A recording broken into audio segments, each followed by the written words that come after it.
Join us for a review of the new Golf 8 Alltrack. Let's go!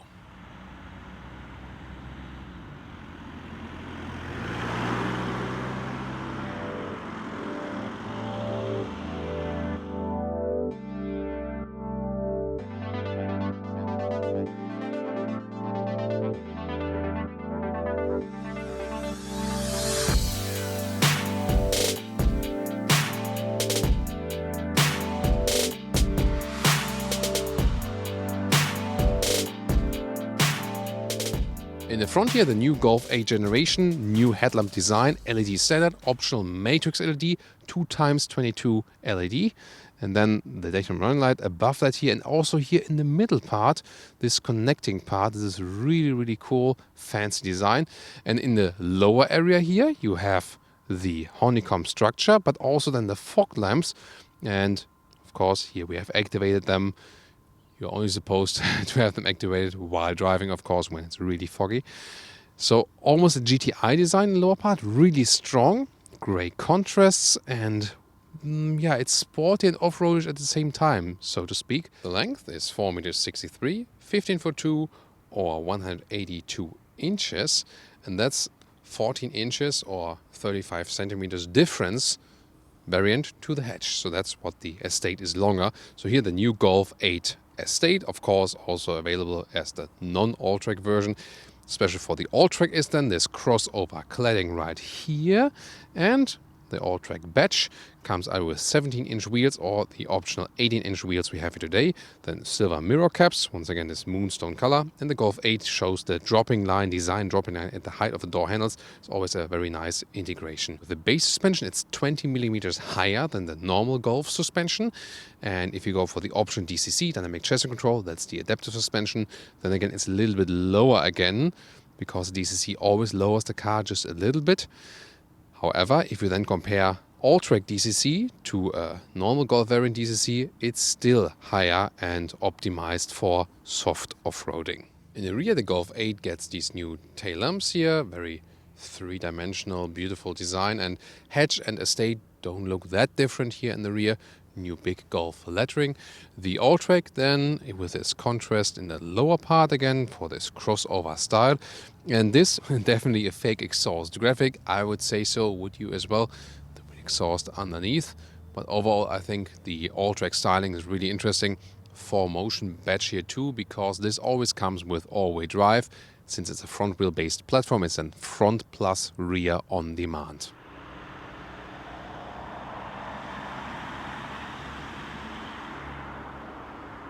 So for the new Golf 8, you get 1 liter, 1.5 and 2 liter turbo petrol engines, and the 2 liter GTI, which we also have here today. Special 200 horsepower version for the Golf Alltrack exclusively, and all-wheel drive system. As I said, front plus rear on demand.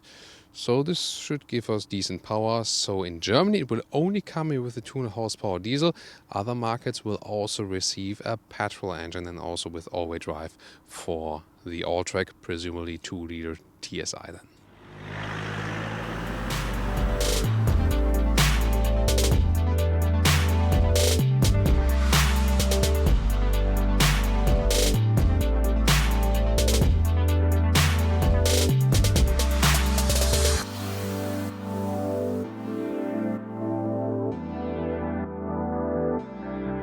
Yeah, it's really more comfortable than before. Really nice seating position, and also for tall people, one of the benchmarks in the segment. Interior overview, soft touch here, nice decor element right there, and you see this integration of the screens. Left side always 10.25 inch digital instruments. Right side you start 8.25 inch and then you go optional 10 inch like this. And the only downside is, zoom more details to the screens. Here temperature sliders, not too easy to control while driving. Also volume sliders right here. Yeah, not a fan of sliders. I would like to have that separately, but you can, for example, also use the voice command. Steering wheel buttons here, again happy to have the real buttons here in, which we have for base Golf, for most Golf versions, besides the top trim ones with the sporty models. And here set cruise control, or minus or plus 1 step, or plus and minus 10 kilometer steps here activated, and then Here also activate the lane keeping assist. Minus and plus for the volume. And on the other side, again, also straightforward solution. You have the heated steering wheel in 3 levels actually. And then the rest does control the digital instruments, what you want to have right or left. Scroll through the consumption meter, for example. Here 5 liters or more kilometers. Our good result here for today is for the 2-liter TDI, 200 horsepower, and that is a little bit less than 50 mpg US and a little bit more than 50 mpg UK.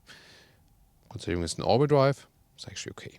Then view, here for the map, have the map screen all over the place. So taking a look at the GPS itself, this is always appears here for your recent destinations. And then to the map, and you see here the loading times are sometimes way too long.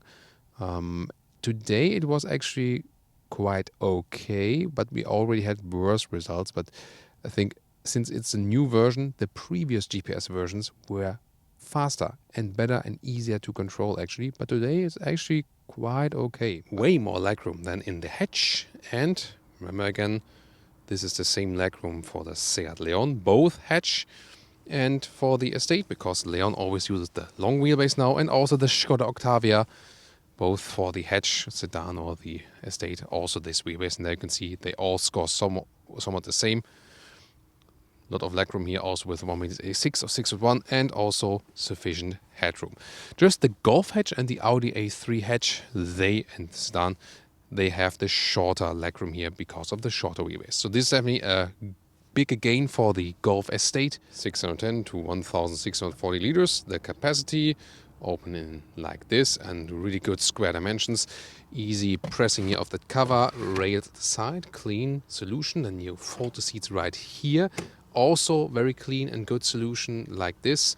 Then here underneath you have space for your tire or also for sound system equipment.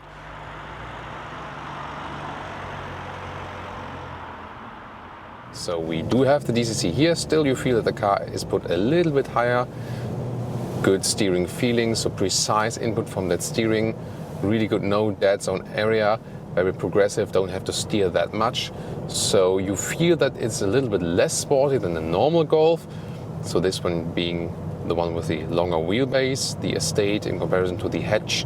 And then also the Alltrack is a little bit higher. So, but still, you know, you have a nice sporty control over the car. Excellent chassis, so all the hardware parts are really excellent with this vehicle. Noise insulation here at 1 kilometers or 62 miles an hour is really good, so decently silent as well, and a good overview. So with this classic Golf building style, can't complain about that. The 2-liter TDI is combined with 200 horsepower here exclusively for the Alltrack. This is the engine and for Germany primarily. And in some other markets there will also be a petrol engine available here for the Alltrack. Let's drop back for a second, put in here the sports mode, and we also have sports shifting characteristics, so the gears are turned up higher, and we do some 70 kilometers to 100 now.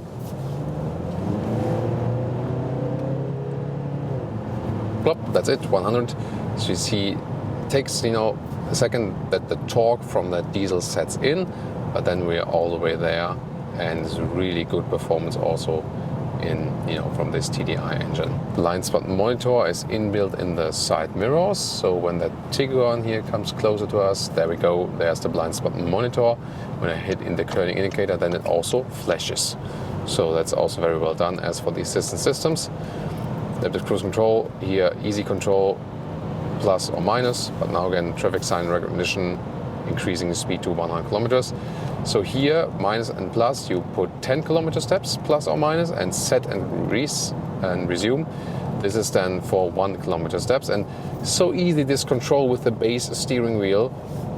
Here for the Alltrack, we can still get that steering wheel here with the buttons, with the rear buttons. Lane keeping assist here, by the way, also keeping me very well in the lane.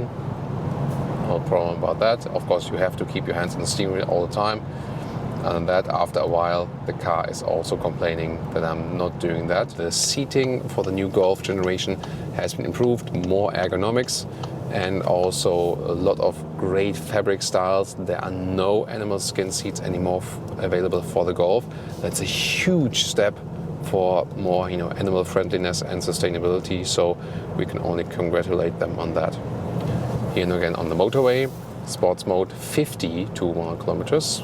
But before that, let's check the consumption. 6 liters, yes. So let's go.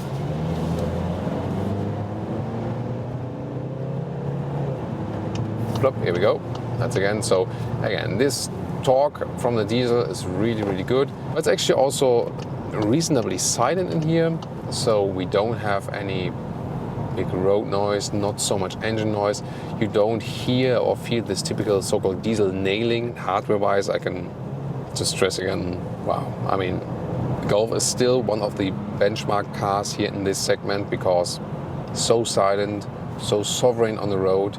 It's a normal compact vehicle, but already gives you a very sophisticated feeling. Driving dynamics is excellent. You have a normal compact car, but you still have a lot of fun. Reaction times here from the steering wheel, everything precision-wise. You feel the chassis is not flexing at all. So all the hardware parts that have been evolved over the generations, really excellent.